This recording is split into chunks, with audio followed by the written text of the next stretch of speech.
Assalamualaikum warahmatullahi wabarakatuh. Saya Erlin Amelia dari kelas 10 RPL 3. Di sini saya akan menjelaskan tentang cara berpikir kronologis. Simak videonya bersama-sama. Kamu capek? Gak apa-apa ya, semangat bangkit lagi. Pengertian cara berpikir kronologis, ciri-ciri dan contohnya. Pengertian berpikir kronologis. Sebelum memasuki penjelasan lebih dalam tentang konsep berpikir kronologis, kalian bisa membaca terkait dengan pengertian dari berpikir kronologis. Sebab beberapa orang hanya tahu kata berpikir kronologis, namun tak tahu apa arti dari berpikir kronologis itu sendiri. Kronologis sendiri memiliki sebuah arti sebagai sebuah pengetahuan akan urutan waktu dari peristiwa yang telah terjadi pada masa lalu secara runtut. Secara mudahnya, berpikir kronologis adalah sebuah cara berpikir secara runtut dalam suatu peristiwa. Jadi, konsep ini sangat penting sekali digunakan dalam suatu analisa peristiwa yang terjadi pada masa lalu. Dengan adanya pendekatan konsep berpikir kronologis pada analisis sebuah peristiwa yang terjadi pada masa lalu, akan lebih mudah mengetahui urutan peristiwa secara urut, runtut, dan berkesinambungan secara utuh. Para sejarawan juga menggunakan konsep berpikir kronologis dalam melakukan analisis sebuah peristiwa sejarah. Sebab untuk mengetahui urutan peristiwa dari yang pertama hingga akhir secara urut.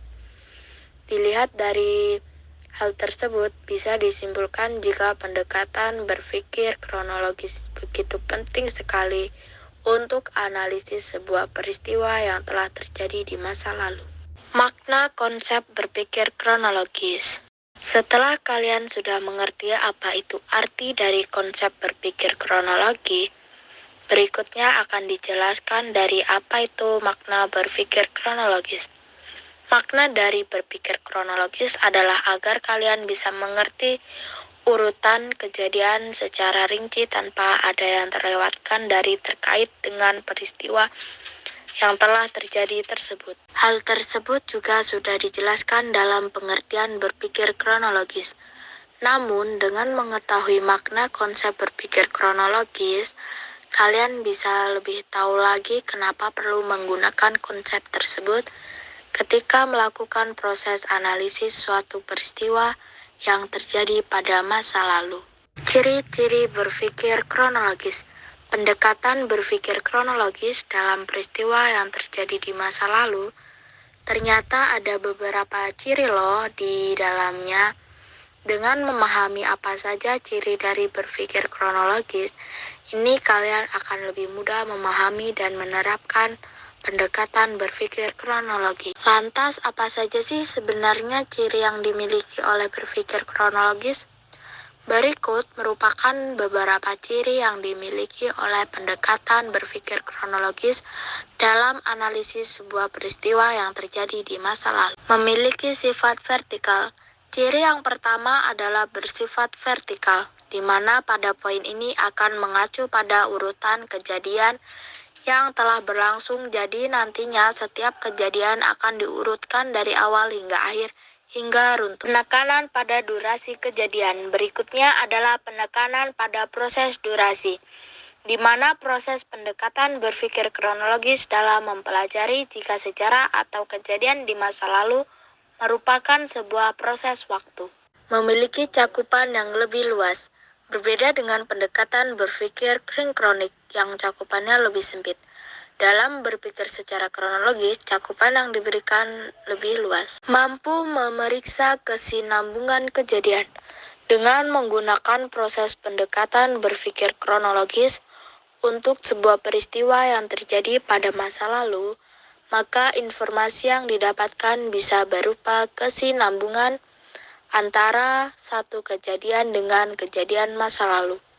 Sebab dalam analisis akan ada penekanan waktu kejadian antara satu sama lain yang masih berkaitan. Adanya perbandingan.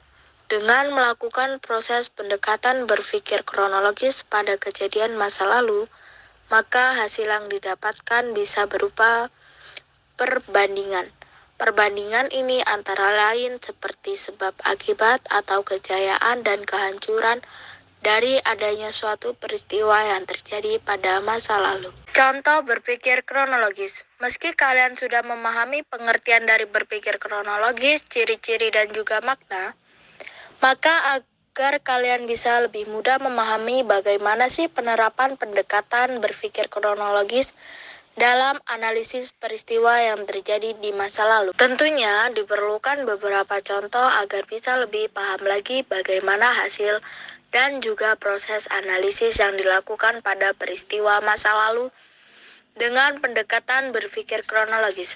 Berikut adalah beberapa contoh pendekatan berpikir kronologis pada analisis peristiwa masa lalu.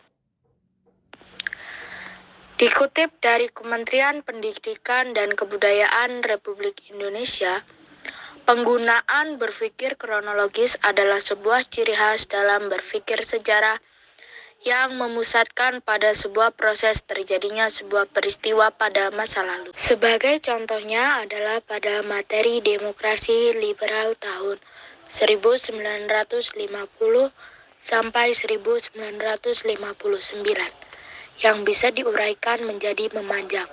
Selain itu, uraian kronologis pembentukan pemerintahan demokrasi liberal sampai adanya dekret Presiden tanggal 5 Juli 1959 juga bisa lebih mudah didapatkan. Pada catatan sejarah ada 7 kali pergantian kabinet sekitar tahun 1950 hingga 1959.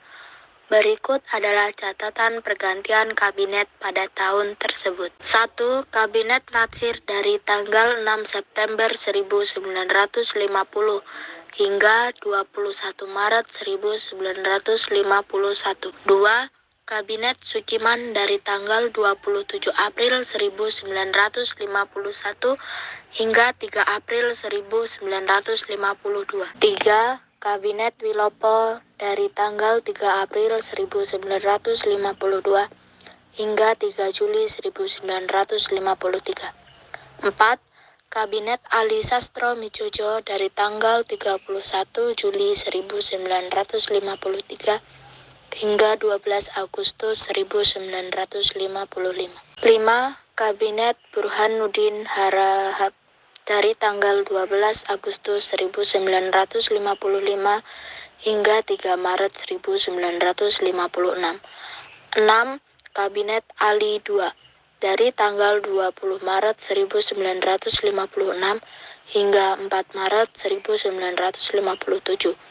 7. Kabinet Juanda dari tanggal 9 April 1957 hingga 5 Juli 1959. Jangan lupa like, subscribe, dan komen ya. Bye-bye, see you next time.